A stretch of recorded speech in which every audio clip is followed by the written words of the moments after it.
Assalamu alaikum. I am Bushra Qadir from MK Preparation.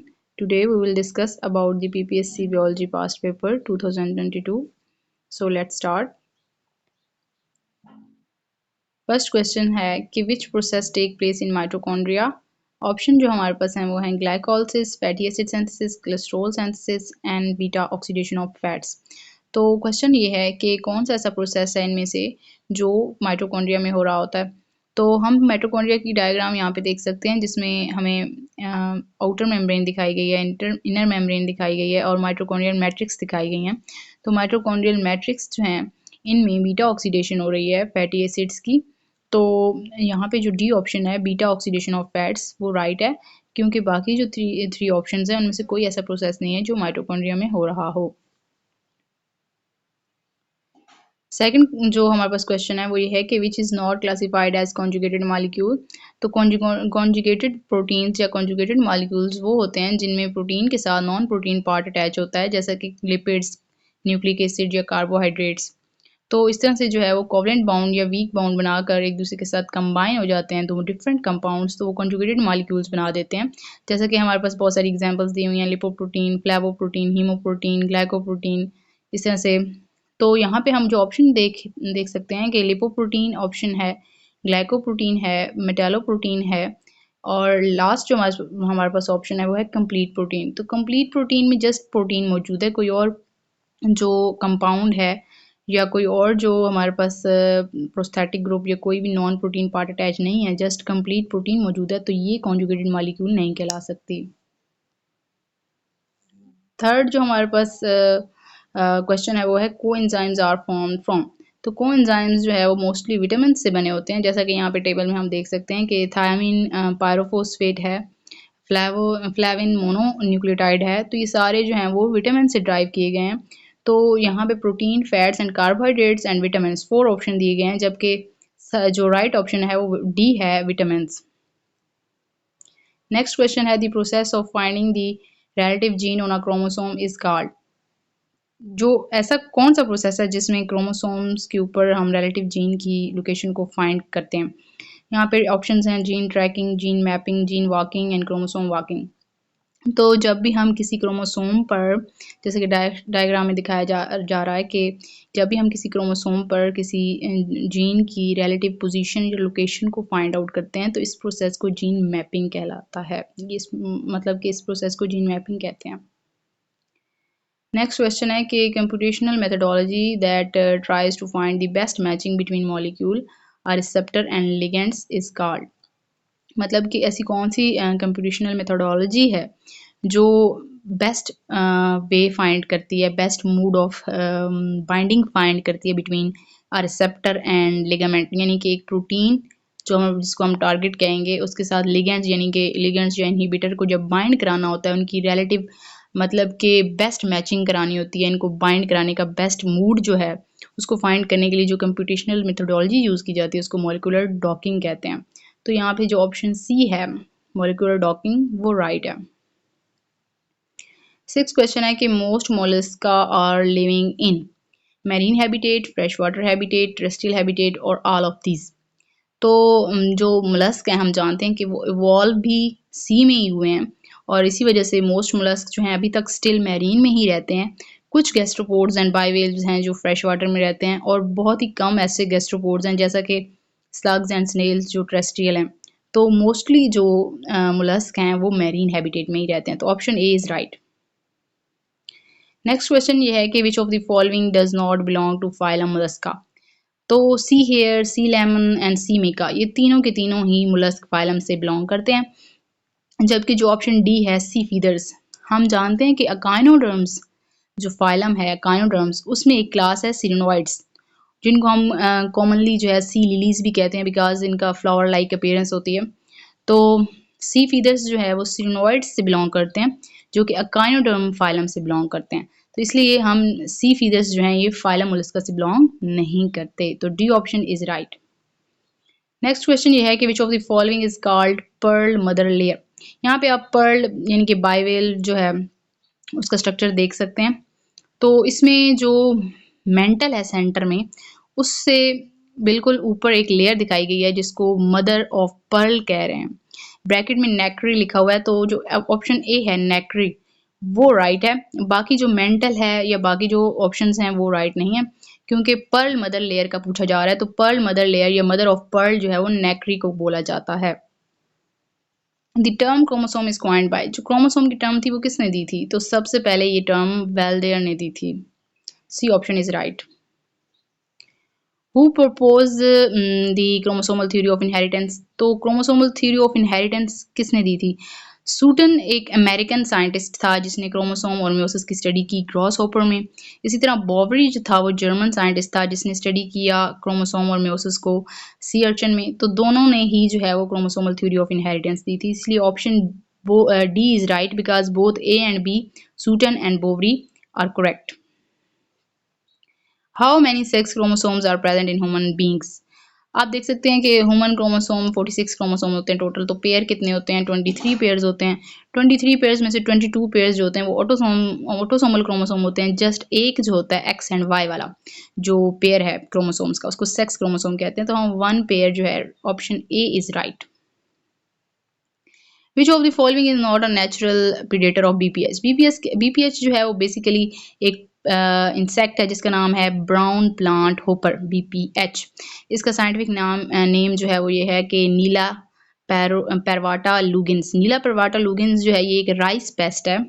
तो इसके जो बहुत सारे प्रीडेटर्स होते हैं, बग्स जैसा कि पहला ऑप्शन दिया गया है, और स्पाइडर्स भी इसका प्रीडेटर है, लेकिन रेड आंट्स जो हैं वो इसके प्रीडेटर नहीं हैं। Which of the following organelle is involved in protein synthesis? Protein synthesis में कौन सी ऑर्गेनेली इन्वॉल्व होती है? वेसिकल्स, माइटोकॉन्ड्रिया, राइबोसोम्स और साइक्रोटोन्स। साइक्रोटोन्स ट्रोन्स। तो ये जो ऑप्शन है इनमें से कोई भी राइट नहीं है। हम जानते हैं कि प्रोटीन सिंथेसिस जो होती है वो राइबोसोम में हो रही होती है, जो कि साइटोप्लाज्म में एक ऑर्गेनेली है राइबोसोम। वहाँ पर मैसेंजर आरएनए आता है और जो है ट्रांसफर आरएनए एंटीकोडॉन प्रोवाइड करता है मैसेंजर आरएनए के कोडॉन्स को, इस तरह से प्रोटीन सिंथेसिस होती है। तो राइबोसोम एक ऐसी ऑर्गेनेली है जहाँ पे प्रोटीन की सिंथेसिस हो रही होती है। Option C is right. Next question है which of the following technique is used to determine the protein structure?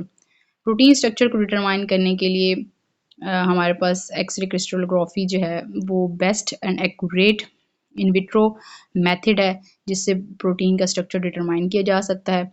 तो इसलिए यहाँ पे जो ए ऑप्शन है एक्सरे क्रिस्टलोग्राफी ये राइट है। Which of the following disorder is caused by deficiency of protein? Protein की डेफिशिएंसी से कौन से और डिसऑर्डर्स हो सकते हैं? तो हमें पता है जब भी प्रोटीन की बॉडी में डेफिशिएंसी हो जाती है तो वेट लॉस भी होता है, मसल फटीग भी होती है, क्योंकि हमारे मसल्स के लिए प्रोटीन जो है वो बहुत ज़्यादा एसेंशियल है। तो और इसके अलावा लॉस इन मसल स्ट्रेंथ में भी जो है वो लॉस आ जाता है। तो all of these is right, D option is correct. First human vaccine prepared by recombinant DNA technology is? जब रिकम्बिनेंट डीएनए टेक्नोलॉजी आई बायोटेक्नोलॉजी में, तो इस टेक्नोलॉजी की मदद से जो सबसे पहले ह्यूमंस के लिए वैक्सीन बनाई गई वो कौन सी थी? AIDS, hepatitis A, hepatitis B और नन ऑफ दीज। तो हेपेटाइटिस बी एक ऐसी वैक्सीन थी जो फर्स्ट ऑफ ऑल जो है वो ह्यूमन वैक्सीन बनाई गई थी रिकम्बिनेंट डीएनए टेक्नोलॉजी को यूज़ करते हुए। Which hormone is use in fruit ripening? तो फ्रूट राइपनिंग को जब आर्टिफिशियल तरीके से राइप कराया जाता है तो जो हमारे पास हार्मोन यूज किया जाता है वो है ethylene. The hardest part of the teeth is? यहाँ पे आप जो है टीथ का स्ट्रक्चर देख सकते हैं। सबसे पहले जो है वो पल्प होता है सबसे अंदर जो कि सॉफ्ट पार्ट होता है, फिर उसके बाद डेंटाइन, सबसे जो ऊपर वाला पार्ट है जो हार्ड होता है उसको इनेमल कहते हैं। तो हार्ड पार्ट जो टीथ का होता है वो इनेमल है। Option A is right. Which of the following hormone is not secreted by anterior lobe of pituitary? तो interior lobe of pituitary और posterior lobe दोनों दिखाए गए हैं यहाँ पे डायग्राम में, आप देख सकते हैं। इंटीरियर लोब ऑफ पिट्यूटरी जो है वो हमारे पास TSH, ACTH, PRL, GH और FSH एंड LH, ये जितने भी हमारे पास हार्मोन्स हैं ये इंटीरियर पिट्यूटरी सिक्रीट कर रहा होता है, जो कि हमें ऊपर वाले 3 ऑप्शंस में दिए गए हैं। जबकि जो डी ऑप्शन है ADH, वो यहाँ पे आप डायग्राम में देख सकते हैं कि पोस्टीरियर पिट्यूटरी जो है ऑक्सीटोसिन और एंटीड्यूरेटिक हार्मोन ADH जो है वो रिलीज कर रहा है। तो इसलिए ADH जो है वो इंटीरियर पिट्यूटरी रिलीज नहीं करता। तो option D is right. Which of the following polysaccharide is found in yeast and bacteria? जो यीस्ट एंड बैक्टीरिया में पॉलीसेक्राइड्स पाए जाते हैं वो ग्लाइकोजन भी नहीं होते, स्टार्च भी नहीं होते, सेलुलोज भी नहीं होते, तो वो डेक्स्ट्रिन होते हैं, क्योंकि डेक्स्ट्रिन ऐसे पॉलीसेकेराइड्स हैं जो यीस्ट एंड बैक्टीरिया में पाए जाते हैं। Pesticides are what type of chemicals? Pesticides जो है ये ब्रॉड टर्म है, तो इसमें हर तरह के जो एग्रीकल्चर में यूज़ होने वाले केमिकल्स हैं वो यूज़ होते हैं, आ जाते हैं, जैसे कि यहाँ हमारे पास इंसेक्टिसाइड्स, हर्बिसाइड्स, फंजीसाइड्स, रोडेंटिसाइड्स और भी जितने भी तरह के जो होते हैं हमारे पास इंसेक्ट्स को किल करने वाले या पेस्ट को किल करने वाले, वो सारे ही यहाँ पे इंक्लूडेड होते हैं पेस्टिसाइड्स में, क्योंकि ये एक ब्रॉड टर्म है। तो ऑप्शन डी जो है जिसमें इंसेक्टिसाइड्स, रोडेंटिसाइड्स, फंजीसाइड्स और हर्बिसाइड्स आ जाते हैं, तो ये सारे ही पेस्टिसाइड्स में इंक्लूडेड हैं। In a helix secondary structure, hydrogen bond lie between amino group of one amino acid and carbonyl group of, तो यहाँ पे हमने बताना है कि जो जब हाइड्रोजन बाउंडिंग हो रही होती है अल्फा हेलिक्स स्ट्रक्चर में, जो कि सेकेंडरी स्ट्रक्चर है प्रोटीन का, तो इसमें जो कार्बन एक अमाइनो एसिड का कार्बन है वो दूसरे अमाइनो एसिड की कौन से कार्बन के साथ बाइंड कर रहा होता है, तो कार्बन नंबर 4 के साथ बाइंड कर रहा होता है। जैसे कि आप डायग्राम में देख सकते हैं कि कार्बन एक अमाइनो एसिड का जो कार्बन नंबर 1 है वो दूसरे अमाइनो एसिड के कार्बन नंबर 4 के साथ बाइंड कर रहा है। When two polypeptide chains combine to form a larger protein, the structure level is, देखें जब भी प्राइमरी, सेकेंडरी और टर्शियरी स्ट्रक्चर होता है इसमें एक ही पॉलीपेप्टाइड चेन होती है जो कि एक दूसरे के साथ फोल्ड कर एक अपने ऊपर ही फोल्ड कर रही होती है और जो है स्ट्रक्चर बना रही होती है। लेकिन जब हम क्वाटर्नरी स्ट्रक्चर की बात करते हैं तो यहाँ पे एक से ज़्यादा जब पॉलीपेप्टाइड चेन्स आपस में कंबाइन कर रही होती हैं तो उसको हम क्वाटर्नरी स्ट्रक्चर कहते हैं। यहाँ जैसे कि आप डायग्राम में देख सकते हैं कि दो पॉलीपेप्टाइड चेन्स हैं जो आपस में कंबाइन कर रही हैं, तो ये क्वाटर्नरी स्ट्रक्चर कहलाता है। D option is right. The structure of protein cannot be determined through which of the following technique? तो यहाँ पे जो हम स्ट्रक्चर ऑफ प्रोटीन है वो डिटरमाइन किया जा सकता है, कौन सी ऐसी टेक्निक इनमें से बताई गई है जिससे डिटरमाइन नहीं किया जा सकता? तो NMR जो है ये भी एक टेक्निक है जिसके थ्रू जो है वो प्रोटीन का स्ट्रक्चर डिटरमाइन किया जा सकता है। इलेक्ट्रॉन माइक्रोस्कोप की मदद से भी किया जा सकता है, और एक मैंने पहले भी आपको एक बताई थी एक्सरे क्रिस्टलोग्राफी, वो भी एक टेक्निक है जिसके थ्रू जो है प्रोटीन का स्ट्रक्चर डिटरमाइन किया जा सकता है। जस्ट MRI एक ऐसी टेक्निक है जिसके थ्रू प्रोटीन का स्ट्रक्चर डिटरमाइन नहीं किया जा सकता, तो option A is right. Water molecule is liquid at room temperature due to, जैसा कि यहाँ पे वाटर मॉलिक्यूल देख रहे हैं तो ये रूम टेम्परेचर पर लिक्विड क्यों होते हैं, कौन सी ऐसी बॉन्डिंग है जो इनको हेल्प करती है कि ये रूम टेम्परेचर पे लिक्विड में रहें? तो यहाँ पे जो रेड डॉट्स हैं ये आप देख सकते हैं कि वाटर मॉलिक्यूल्स के दरमियान हाइड्रोजन बॉन्डिंग होती है जो इनको लिक्विड फेस में रखती है रूम टेम्परेचर पे, तो option A is right. Which characteristic is only limited to gymnosperms, not found in other seeded plants? तो ऐसा कौन सा हमारे पास जिम्नोस्पर्म का ऐसा कौन सा स्ट्रक्चर है, ऐसा कौन सा फीचर है जो बाकियों में नहीं, सीडेड प्लांट्स में नहीं पाया जाता? तो हमारे पास जो ऑप्शन ए है एक्सपोज्ड सीड, ये राइट है, क्योंकि आप यहाँ पे स्ट्रक्चर देख सकते हैं जिम्नोस्पर्म का भी दिया हुआ है और एंजियोस्पर्म के सीड का भी दिया हुआ है। एंजियोस्पर्म का जो सीड होता है वो एक्सपोज्ड नहीं होता, वो अंदर होता है, जैसे कि आप एप्पल में जो सीड्स हैं वो देख सकते हैं, जबकि जो एंजियोस्पर्म्स होते हैं इनके सीड्स बाहर वाज़े तौर पर नज़र आ रहे होते हैं। तो एक्सपोज्ड सीड ऐसा कैरेक्टरिस्टिक है जिम्नोस्पर्म्स का जो बाकी सीडेड प्लांट्स में नहीं पाया जाता। नेक्स्ट क्वेश्चन ये है कि which of the following are non vascular plants, ऐसे कौन से इनमें से ऑप्शन में से प्लांट हैं जो नॉन वस्कुलर प्लांट हैं?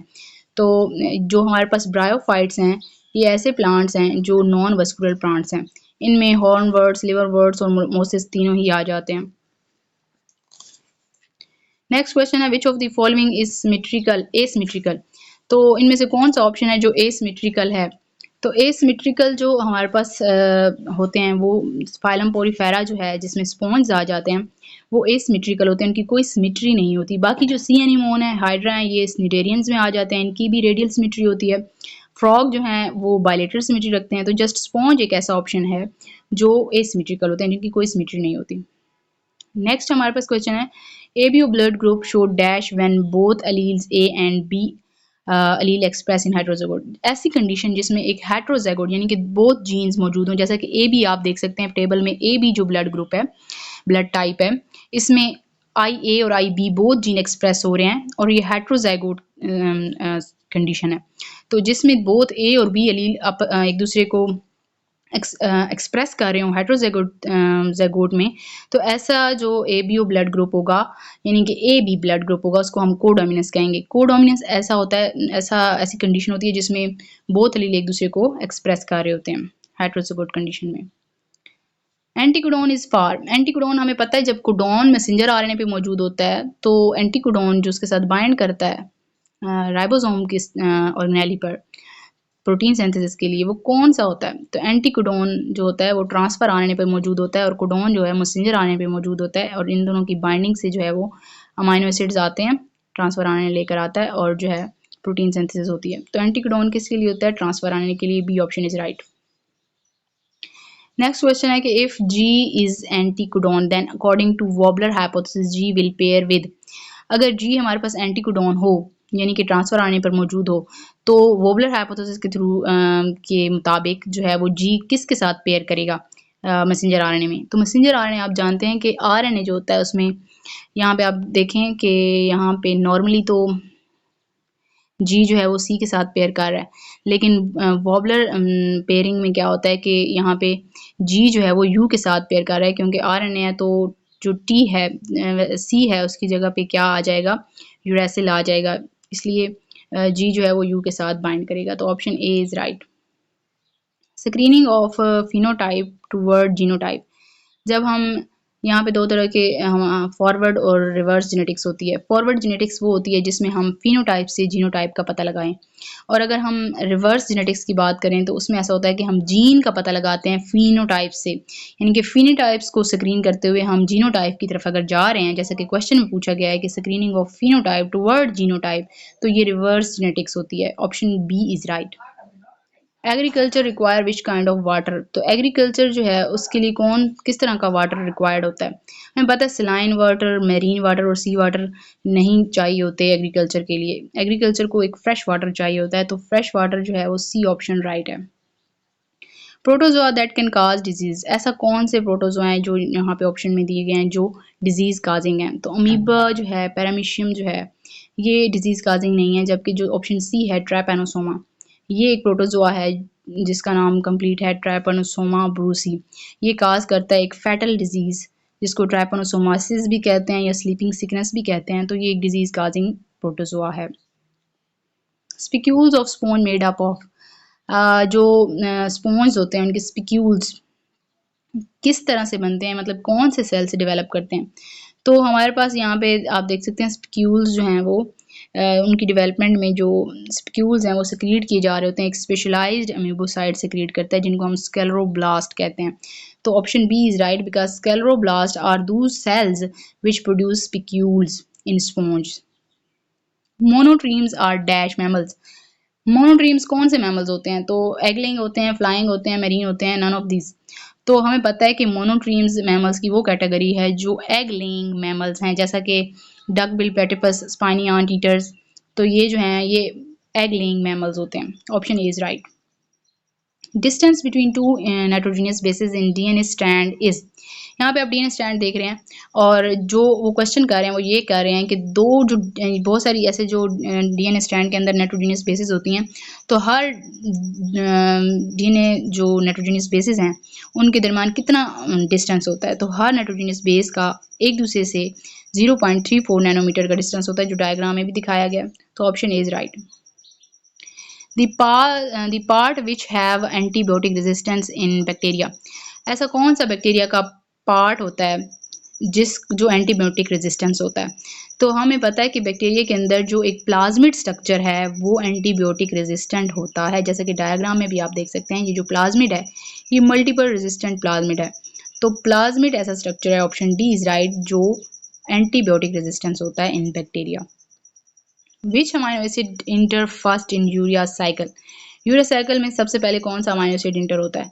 तो option D is right because यहाँ पे अगर हम डायग्राम में देखें तो ऑर्निथीन सबसे पहले जो है वो इंटर हो रहा है यूरिया साइकिल में, उसके बाद सिट्रोलिन बन रहा है, फिर उसके बाद आर्जिनोसक्सिनेट और इस तरह से आर्जिनिन और फिर दोबारा से ऑर्निथीन बन रहा है। तो ऑर्निथीन फर्स्टली जो है वो इंटर हो रहा है यूरिया साइकिल में। Option D is right. Fight and flight responses is controlled by, हमें पता है कि जो फ्लाइट एंड फाइट रिस्पॉन्सेज होते हैं ये इमरजेंसी सिचुएशन में होते हैं। तो इमरजेंसी सिचुएशन में जो हमारे बॉडी के जो सिस्टम है जो वर्क करता है वो सिंपैथेटिक नर्वस सिस्टम है जो हमारे फाइट एंड फ्लाइट रिस्पॉन्स में इन्वॉल्व होता है। तो B option is right. Sexual reproduction in plant was discovered by, तो जो सेक्सुअल रिप्रोडक्शन है प्लांट्स में वो किसने सबसे पहले डिस्कवर की थी? उस साइंटिस्ट का नाम था कैमेरियस। कैमेरियस जो है ये वो साइंटिस्ट था जिसने प्लांट्स में सबसे पहले सेक्सुअल रिप्रोडक्शन को डिस्कवर किया।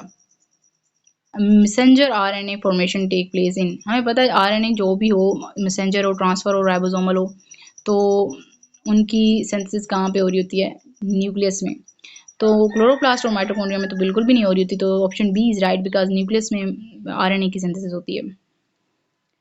सिरुडू-चार्ड disease is due to mutation on which chromosome number? सिरुडू-चार्ड एक सिंड्रोम है जो म्यूटेशन की वजह से होता है क्रोमोसोम में। तो ये कौन से क्रोमोसोम नंबर की म्यूटेशन पे होता है? तो ये एक टोटल या partial deletion on short arm of the chromosome number 5 की वजह से सिरुडू-चार्ड सिंड्रोम होता है। इसके कुछ सिम्टम्स भी दिए गए हैं जैसे कि कैट लाइक क्राई और हाइपरटेलोरिज्म, मेंटल रिटार्डेशन। तो कौन सा क्रोमोसोम है जिस पे म्यूटेशन होती है? Chromosome number 5, option A is right. Histone modification and DNA methylation किस चीज़ की एग्जांपल है? पोस्ट ट्रांसलेशनल मॉडिफिकेशन की, वेक्टरिंग की, डीएनए रिकॉम्बिनेंट टेक्नोलॉजी की, या एपिजेनेटिक्स? एपिजेनेटिक्स का मतलब ये है कि इसमें बहुत सारी मॉडिफिकेशंस हो रही होती हैं, जैसे कि डीएनए मिथाइलेशन हो रही होती है, हिस्टोन मॉडिफिकेशन हो रही होती है। तो ये जो मॉडिफिकेशंस हो रही होती हैं ये सारी ही सारी एपिजेनेटिक्स में होती हैं। Similar genes due to duplication event, similar जो जीन्स होते हैं जो बनते हैं डुप्लीकेशन इवेंट की रिजल्ट में, उनको हम क्या कहते हैं? ऑर्थोलॉग्स कहते हैं, पैरालॉग्स कहते हैं, प्सयूडोजेंस कहते हैं, या नॉन ऑफ दिस? तो यहाँ पे हम देख सकते हैं कि जो है हमारे पास अर्ली ग्लोबुलिन जीन है। जब जीन की डुप्लीकेशन हो रही है तो अल्फा चेन जीन बन रहे हैं और बीटा चेन जीन बन रहे हैं। अल्फा और बीटा चेन जीन्स में अगर जैसे कि माउस अल्फा है और माउस बीटा है तो ये दोनों सिमिलर जीन्स बन रहे हैं। जस्ट अल्फा और बीटा का फ़र्क है, लेकिन जो बाकी इनमें सिमिलरिटी है डुप्लीकेशन के रिजल्ट में होने वाली सिमिलरिटी की बेस पे हम इन दोनों को पैरालॉग्स बोलेंगे। तो option B is right. Disease due to autosomal non disjunction, हमें पता है कि जो ऑटोसोमल नॉन डिसजंक्शन है जस्ट वो डाउन सिंड्रोम के केस में होती है, बिकॉज जो बाकी ऑप्शन है टर्नर सिंड्रोम, क्लाइनफेल्टर सिंड्रोम, ये दोनों तो सेक्स क्रोमोसोम में जब जो है एब्सेंस या एडिशन ऑफ क्रोमोसोम होता है तो फिर हो सकते हैं। तो ऑटोसोमल जो नॉन डिसजंक्शन है वो जस्ट डाउन सिंड्रोम के केस में होती है, जैसे कि आप टेबल में भी देख सकते हैं। तो इसलिए option C is right. Lowest level of organisation of chromosome is, हमें पता है जो क्रोमोसोम होता है वो क्रोमेटिन फाइबर से बनता है। क्रोमेटिन फाइबर जो है उसका स्मॉलेस्ट जो यूनिट है वो न्यूक्लियोसोम है, क्योंकि न्यूक्लियोसोम बेसिक स्ट्रक्चर यूनिट है क्रोमेटिन का। और ये बनता कैसे है न्यूक्लियोसोम? जब हिस्टोन प्रोटीन जो होती है उसके ऊपर डीएनए रैप करता है। तो यहाँ पे जो ऑप्शन ए है न्यूक्लियोसोम ये राइट है, because basic level he chromatin का या क्रोमोसोम का जो है वो न्यूक्लियोसोम होता है। इंसुलिन स्ट्रक्चर डिस्कवर्ड बाय, हमें पता है जो प्रोटीन है उसका सबसे पहले प्रोटीन में से यानी कि इंसुलिन जो प्रोटीन है उसका सबसे पहले स्ट्रक्चर किसने डिस्कवर किया था? फ्रेडरिक सिंगर ने। तो option C is right. Highest source of protein is, protein का हाईएस्ट सोर्स कौन सा है इनमें से? टोफू एंड एग्स हम अपनी डेली की रूटीन में खाते हैं, ग्रेन्स लिग्यूम्स खाते हैं, दालें वगैरह, मिल्क डेयरी प्रोडक्ट भी यूज़ करते हैं। तो इन सब ये सारे के सारे जो भी ऑप्शन दिए हुए हैं ये सारे रिच इन प्रोटीन होते हैं। तो ऑल ऑफ दीज जो हैं वो राइट ऑप्शन है, option D. Distinctive feature of insects are, insects का ऐसे कौन से फीचर्स हैं जो बाकियों से इनको डिफरेंट बनाते हैं? तो बाकी इन्वर्टिब्रेट से, तो हम ये जो डायग्राम है इसमें देख सकते हैं कि 1 पेयर ऑफ एंटीना मौजूद है हेड पर, लेग्स जो हैं 2 पेयर ऑफ विंग्स भी मौजूद हैं, और 3 पेयर ऑफ लेग्स मौजूद हैं। तो ये तीनों के तीनों ऑप्शन राइट हैं। ये इंसेक्ट्स के मेन फीचर्स हैं जो इनको बाकी इन्वर्टिब्रेट से डिफरेंट बनाते हैं। तो all of these is right option. Law of independent assortment follows, जो हमारे पास लॉ ऑफ इंडिपेंडेंट असॉर्टमेंट होता है इसमें जब हम राउंड येलो को रिंकल्ड ग्रीन से डाई हाइब्रिड क्रॉस करते हैं, जैसा कि हमें पता है law of independent assortment dihybrid cross होता है, 2 कैरेक्टरिस्टिक की बेस पे होता है। तो जब हम इनकी क्रॉस करवाते हैं तो हमारे पास जो रेशो आती है, फिनोटाइप रेशो आती है, वो 9:3:1 रेशो होती है। तो इसलिए हमारे पास जो ऑप्शन ए है वो राइट है, 9:3:1। polymeric inheritance is governed by। Polymeric inheritance या पॉलीजेनिक इनहेरिटेंस जो है वो क्या होती है? ऐसी इनहेरिटेंस होती है जिसमें जो एक ट्रेड है, सिंगल ट्रेड, उसको बहुत सारे जीन्स जो हैं वो अफेक्ट कर रहे हों या कंट्रोल कर रहे हों।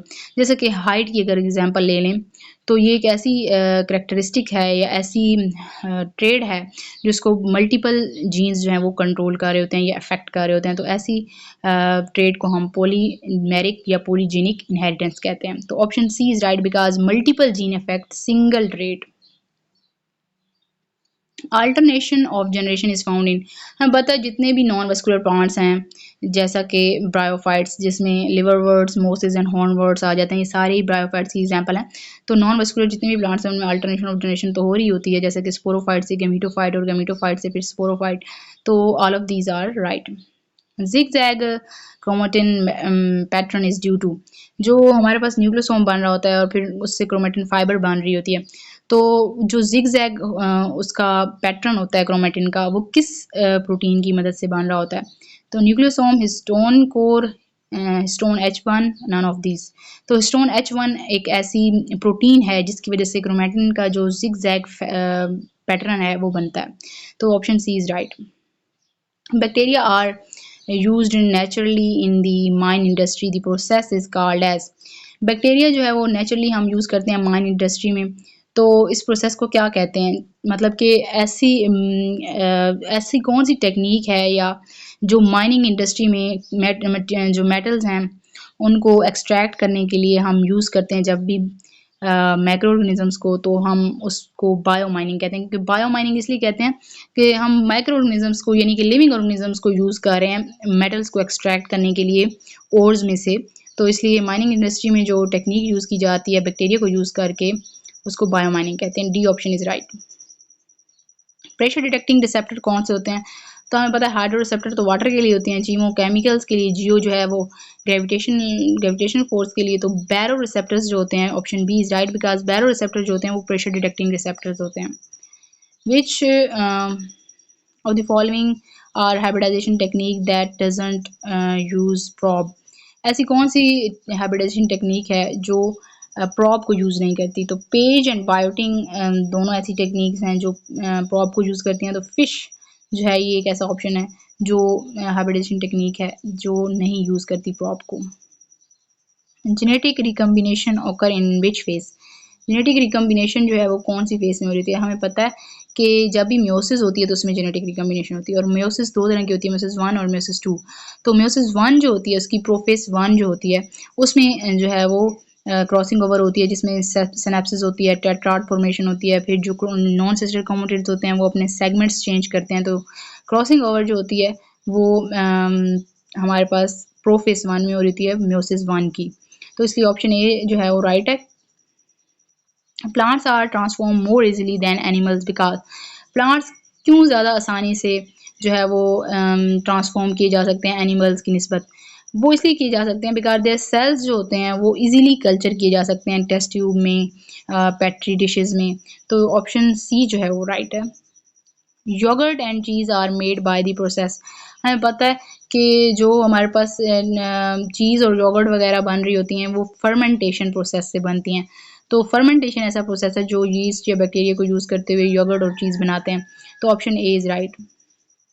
Pharmaceutical products and their derivatives are made from, जितने भी फार्मास्यूटिकल प्रोडक्ट्स बन रहे होते हैं उनमें ज़्यादातर कौन सी कंपाउंड्स यूज़ किए जा रहे होते हैं? शुगर्स, प्रोटीन्स, हाइड्रोकार्बन्स और कार्बोहाइड्रेट्स। हाइड्रोकार्बन्स ऐसे कंपाउंड्स हैं जो फार्मास्यूटिकल प्रोडक्ट्स बनाने के लिए और उनके डेरिवेटिव्स बनाने के लिए यूज़ किए जा रहे होते हैं। CGA on messenger RNA will be coded on transfer RNA, जो CGA एक हमारे पास मैसेंजर आने का कोड है, तो इसके साथ ट्रांसफ़र आरएनए कौन सा कोड को एंटी कोड को बाइंड करेगा? तो इसके साथ हम देखते हैं ना, C है तो C के साथ G करेगा, G है G के साथ C करेगा, और A है तो A के साथ मैसेंजर आरएनए पर A की जगह क्या होता है? थायामीन होता है। लेकिन थायामीन मैसेंजर आरएनए में तो यूरेसिल होता है T की जगह, तो इसलिए A जो है वो यूरेसिल के साथ U के साथ बाइंड करेगा। The first product of photosynthesis, photosynthesis की फर्स्ट प्रोडक्ट क्या होती है? हमें पता है जब कार्बोहाइड्रेट और वाटर कंबाइन करते हैं सनलाइट की मौजूदगी में, तो क्लोरोफिल जो है वो कन्वर्ट कर देता है कार्बोहाइड्रेट और वाटर को शुगर में, और फिर साथ में ऑक्सीजन भी जो है वो बनती है। तो हमें पता है सिंपल शुगर सबसे पहले फर्स्ट प्रोडक्ट होता है फोटोसिंथेसिस का। तो option D is right. Which phase can inter into a bacterial genetic material. अच्छा, तो यहाँ पे हमसे पूछ रहे हैं कि कौन सी ऐसी फेज है, जब फेज मतलब जो वायरस है वो ऐसी कौन सी फेज है जिसमें साइकिल है जिसमें जो है बैक्टीरिया इंटर हो जाता है जेनेटिक मटेरियल, बैक्टीरिया की जेनेटिक मटेरियल में इंटर हो जाती है फेज। तो जब वायरस अटैक करता है बैक्टीरिया पर और उसको इन्फेक्शन करने की बजाय उसके बैक्टीरिया के जो डीएनए है उसका ही पार्ट बन जाता है, उसमें इंटीग्रेट कर जाता है, तो इस फेज को, इस साइकिल को हम लाइसोजेनिक फेज कहते हैं, या इस तरह की जो फेज होती है जो लाइसोजेनिक साइकिल करवाती है उसको हम लाइसोजेनिक फेज कहते हैं। क्योंकि वो जब बैक्टीरियल डीएनए का पार्ट बन जाती है, इसका जो वायरस का डीएनए है वो बैक्टीरियल डीएनए का पार्ट बन जाता है, तो जब बैक्टीरियल डीएनए डिवाइड करता है सेल डिवीजन के थ्रू, तो फेज का डीएनए भी डिवाइड करता है, वो भी डुप्लीकेट हो जाता है। तो इस तरह की जो फेज होती है उसको लाइसोजेनिक फेज कहते हैं। Option C is right. In animals ATP synthesis is take place by. Animals में जो एटीपी की सिंथेसिस हो रही होती है वो कौन से प्रोसेसेस के थ्रू हो रही होती है? सबस्ट्रेट लेवल फोस्फोराइलेशन, हमें पता है इसमें भी एटीपी सिंथेसिस हो रही होती है। चीमोऑस्मोसिस, इसमें भी जो है वो एटीपी सिंथेसिस हो रही होती है। ये दोनों एनिमल्स में हो रही होती हैं। ऑटोफोस्फोराइलेशन जो है ये इसमें कोई भी जो है वो एटीपी सिंथेसिस नहीं हो रही होती, तो एनिमल्स में तो नहीं हो रही होती। इस वजह से हमारे पास जो ऑप्शन ए और बी है वो राइट हैं। तो बोथ ए एंड डी यानी कि D option A and B यानी कि option D is right. Ti plasmid of Agrobacterium can not grow above. Ti plasmid जो है एग्रोबैक्टीरियम का वो कैन नॉट ग्रो अबव, कौन से टेम्परेचर तक वो ग्रो कर सकता है, उसके बाद जो है वो नहीं ग्रो कर सकता। तो 28 डिग्री सेंटीग्रेड से अगर ज़्यादा टेम्परेचर हो जाएगा तो टाई प्लाज्मिड जो है एग्रोबैक्टीरियम का वो ग्रो नहीं कर सकेगा। Option A is right.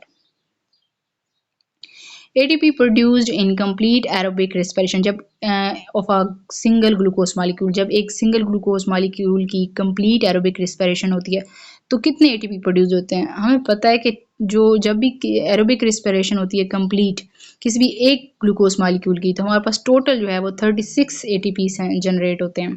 तो option B is right. Differentiate between adsorption and partial chromatography, partition chromatography। तो partition chromatography और adsorption, इन दोनों में क्या फ़र्क है? तो पार्टीशन क्रोमेटोग्राफी जो है वो सेपरेशन होती है बेस्ड ऑन पार्टीशन, जबकि एड्सॉर्प्शन क्रोमेटोग्राफी जो होती है ये सेपरेशन होती है बेस्ड ऑन एड्सॉर्प्शन। इसी तरह जो नेक्स्ट इनमें फ़र्क है वो ये है कि लिक्विड सॉलिड एक्सट्रैक्शन होती है पार्टीशन क्रोमेटोग्राफी में, जबकि एड्सॉर्प्शन क्रोमेटोग्राफी में लिक्विड लिक्विड एक्सट्रैक्शन होती है। जो हमारे पास ऑप्शन गिवन है वो है stationary phase, fluid, solvent and mobile phase. तो अगर हम फेज की बात करें तो पार्टीशन क्रोमेटोग्राफी में स्टेशनरी फेज मौजूद होती है जो कि लिक्विड स्टेट है, और एड्सॉर्प्शन क्रोमेटोग्राफी में स्टेशनरी फेज जो है वो सॉलिड स्टेट होती है। तो स्टेशनरी फेज का फ़र्क है यहाँ पे। तो option A is right. Phenomena of naked DNA enter into the bacterial cell is called. जब भी किसी बैक्टीरिया के अंदर नेक्ड डीएनए इंटर हो जाता है, मतलब कि ऐसे ही डीएनए जो है वो कंप्लीट जो है वो एक बैक्टीरिया से दूसरे बैक्टीरिया में इंटर हो जाता है, तो इस प्रोसेस को क्या कहते हैं? इस प्रोसेस को कहते हैं ट्रांसफॉर्मेशन, क्योंकि इसमें नेक्ड डीएनए इंटर होता है। जब भी नेक्ड डीएनए इंटर हो जाए किसी बैक्टीरिया सेल में तो उसको हम ट्रांसफॉर्मेशन कहते हैं। Option A is right. Intervening sequence of gene is called. Intervening sequence का मतलब है नॉन कोडिंग सीक्वेंस। जीन का जो नॉन कोडिंग सीक्वेंस होता है उसको हम क्या कहते हैं? इंट्रोन्स कहते हैं। Option B is right, because introns जो होते हैं उनको एलिमिनेट कर दिया जाता है और जो एक्सोन्स होते हैं जिनको हम कोडिंग सीक्वेंस कहते हैं उनको जो है वो सप्लाइज कर दिया जाता है। Visible light is absorbed the organelle. कौन सी ऐसी ऑर्गेनेली है प्लांट्स में जो ऑब्जॉर्ब करती है विजिबल लाइट को? हमें पता है प्लांट्स जो होते हैं ग्रीन प्लांट्स होते हैं तो उनकी जो लीव्स होते हैं उनमें क्लोरोप्लास्ट ऑर्गेनेली होती है जिसके अंदर क्लोरोफिल मौजूद होता है, और क्लोरोफिल ही लाइट को ऑब्जॉर्ब करता है विजिबल लाइट को। तो इसलिए यहाँ पे माइटोकॉन्ड्रिया एंड ल्यूकोप्लास्ट तो बिल्कुल भी नहीं होंगे। तो क्लोरोप्लास्ट जो है option B is right. Tropical plant like sugarcane plant fix carbon dioxide by using which pathway? जो ट्रॉपिकल प्लांट्स होते हैं, जो गर्म इलाकों में जो पौधे होते हैं जैसे कि शुगर केन है, तो ये कार्बन डाइऑक्साइड को फिक्स करते हैं कौन से पाथवे के थ्रू? तो ये जो पाथवे ये यूज़ करते हैं वो हैश एंड स्लैग पाथवे होता है, जिसको ट्रॉपिकल प्लांट यूज़ करते हैं कार्बन डाइऑक्साइड को फिक्स करने के लिए। Option C is right. The first step of photosynthesis is, photosynthesis का फर्स्ट स्टेप क्या होता है? हमें पता है जब भी सनलाइट पड़ती है पौधों पर, तो जैसे कि लीव्स पर जब सनलाइट पड़ती है तो क्लोरोफिल में मौजूद जो इलेक्ट्रॉन होते हैं वो सबसे पहले एक्साइट होते हैं। उसके बाद बाकी जो प्रोसेस होता है फोटोसिंथेसिस का वो टेक प्लेस होता है। तो फर्स्ट स्टेप सबसे पहले क्या होगा? डी ऑप्शन राइट होगा कि इलेक्ट्रॉन एक्साइट फ्रॉम क्लोरोफिल। तो D option is right. Natural habitat of plant and animals are being mainly destroyed by pollution, man activities, forest fire, deforestation. बाकी जो तीन ऑप्शन है जैसे कि पोल्यूशन है, फॉरेस्ट फायर है एंड डिफोरेस्टेशन है, ये सारे के सारे मैन्स एक्टिविटीज़ की वजह से ही हो रहे होते हैं। तो हम जो राइट ऑप्शन है वो बी है, क्योंकि मैन एक्टिविटीज़ एक ऐसा बाकी जो ऑप्शन है वो भी मैन एक्टिविटीज़ की वजह से ही हो रहे हैं। तो मैन एक्टिविटीज़ मेजर रीज़न है natural habitat of plants and animals की डिस्ट्रक्शन का।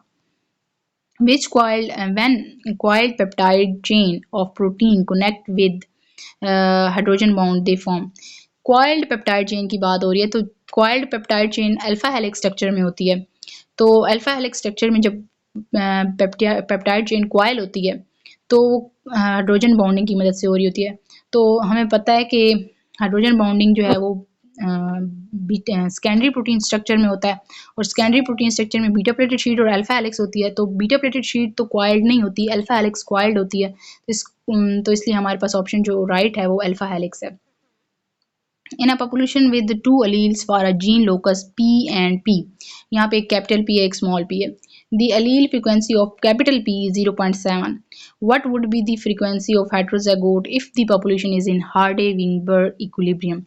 यहाँ पे हमारे पास फ्रिक्वेंसी जो दी गई है 0.7 वो कैपिटल P की दी गई है, यानी कि 0.7 से हम समझ लें कि अगर 100% है टोटल तो उसमें से 70% फ्रिक्वेंसी जो है वो 70% जो है वो कैपिटल P की है। तो पीछे 100 में से 70 चले जाएं तो पीछे 30 बचता है, तो 30 का मतलब 0.3 जो है वो फ्रिक्वेंसी होगी फिर स्मॉल p की। स्मॉल p की जो है 0.3 फ्रिक्वेंसी है और कैपिटल P की जो है 0.7 हमारे पास फ्रिक्वेंसी है।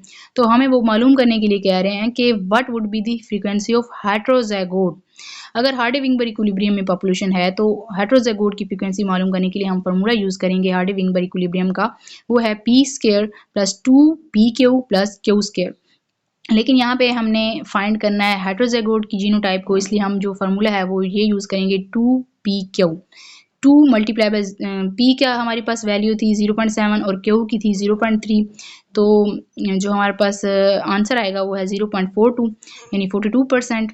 तो हमारे पास जो इन ऑप्शन में से राइट ऑप्शन है हेटेरोजाइगोट की जो फ्रीक्वेंसी होगी वो 0.42 होगी। Option C is right. Gastric juice act in which medium, हमें पता है गैस्ट्रिक जूस की बात कर रहे हैं तो स्टमक में ही गैस्ट्रिक जूस जो है वो सेक्रीट हो रहा होता है। तो स्टमक की वाल ही कर रही होती है गैस्ट्रिक जूस को सेक्रीट। तो स्टमक का जो गैस्ट्रिक जूस होता है वो एक्ट कर रहा होता है एसिडिक मीडियम में। बेसिक और न्यूट्रल या हाईली अल्कलाइन मीडियम तो होता ही नहीं है स्टमक में। स्टमक में जो है वो एसिडिक मीडियम होता है जिसमें गैस्ट्रिक जूस एक्ट कर रहे होते हैं। तो option A is right. Which of the following are non vascular plant, हमें पता है नॉन वस्कुलर प्लांट्स जो होते हैं वो ब्रायोफाइट्स होते हैं जिनमें हॉर्नवर्ड्स, लिवरवर्ड्स और मोसिस तीनों आ जाते हैं।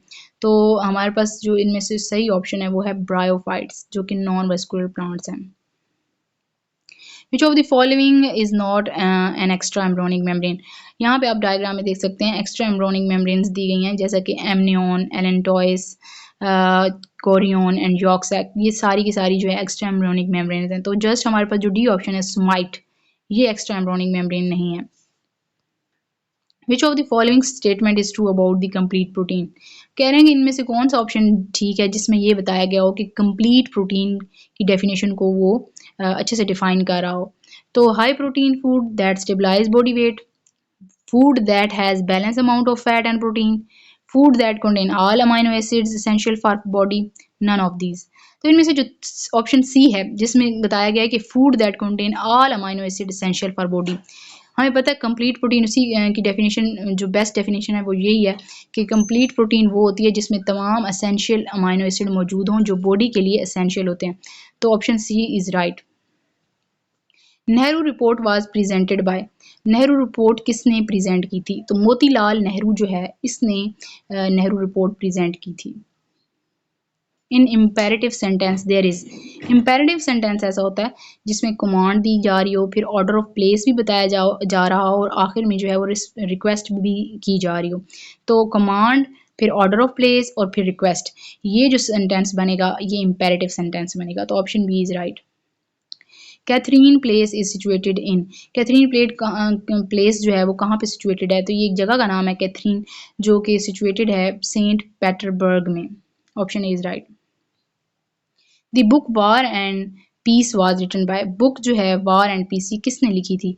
लॉयड टॉसले ने जो है वो ये बुक राइट की थी।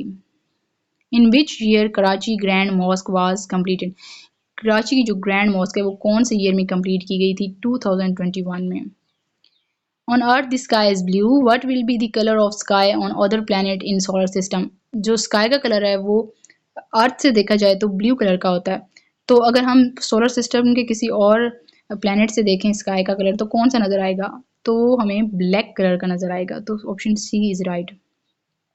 तुर्चमीर जो माउंटेन है ये बिलोंग करता है विच माउंटेन रेंज, तुर्चमीर जो माउंटेन है ये हिंदू कुश माउंटेन रेंज से बिलोंग करता है। Option C is right. Which of the following is mostly used in pencil, pencil में ग्रेफाइट यूज़ होती है, हम बचपन से देखते आ रहे हैं कि उसमें जो पेंसिल का जो सिक्का होता है उसमें क्या होता है, पेंसिल के अंदर ग्रेफाइट यूज़ की जा रही होती है ग्रे कलर की। Change the given phrase, given phrase को चेंज करना है अगर रिक्वायर्ड है तो।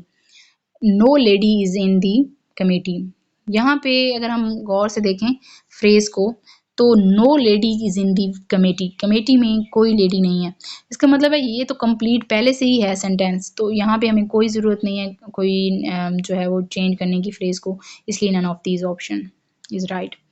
ही said the king is coming now, change the narration, हमने नरेशन को चेंज करना है।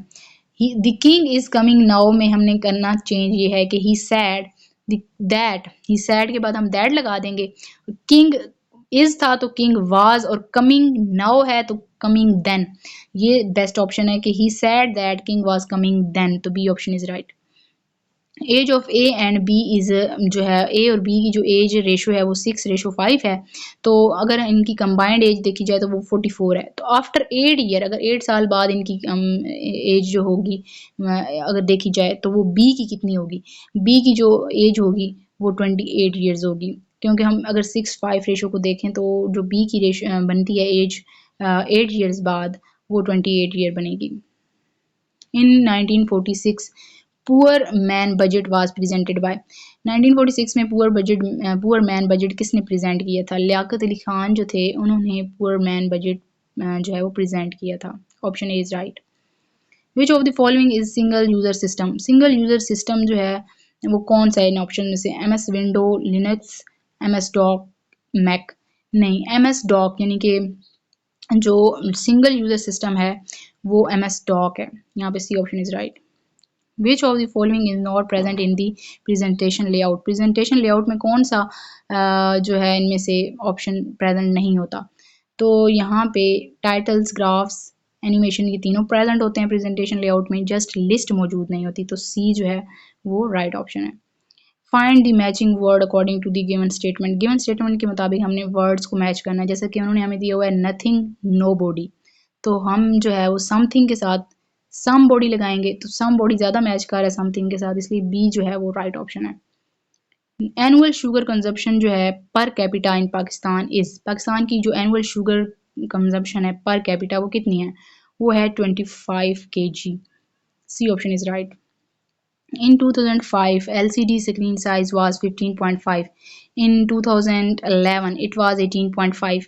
What is the size ratio increase per year? वो कह रहे हैं कि एक जो LCD का स्क्रीन साइज था वो 2005 में 15.5 था, 2011 में वो 18.5 है। तो आप बताएं कि हर साल कितना जो है रेशो स्क्रीन के साइज़ का कितना रेशो इंक्रीज़ किया गया है? हमें पता है कि 2005 से 2011 का 6 साल बन रहे हैं, तो 6 सालों में 15.5 से 18.5 अगर रेशो हुई है, तो हर साल इशारिया 5 यानी कि 0.5 जो है पर ईयर जो है अगर बढ़ाया जाए तो 2011 में वो 18.5 बन जाएगा। तो हर साल जो रेशो इंक्रीज हुई है स्क्रीन साइज की वो 0.5 थी। Option A is right. Dengue fever is cause by which female mosquito, कौन सी फीमेल मॉस्किटो है जो डेंगू फीवर काज करती है? तो एडीज एजिप्टी जो है वो ऐसा फीमेल मॉस्किटो है जो डेंगू फीवर काज करता है। Option A is right. हमारे पास 99 क्वेश्चन ये है कि काजी के घर के डैश भी सियाने, काजी के घर के चूहे भी सियाने, तो यहाँ पे ऑप्शन ए जो है वो राइट है। मुहासरीन का मुतरादिफ है, मुहासरीन का मुतरादिफ हमने देखना है, तो मुतरादिफ मतलब कि जो एक जैसा मतलब रखता हो, मीनिंग रखता हो, तो मुहासरीन का मतलब ये है घेरे हुए। Option C is right.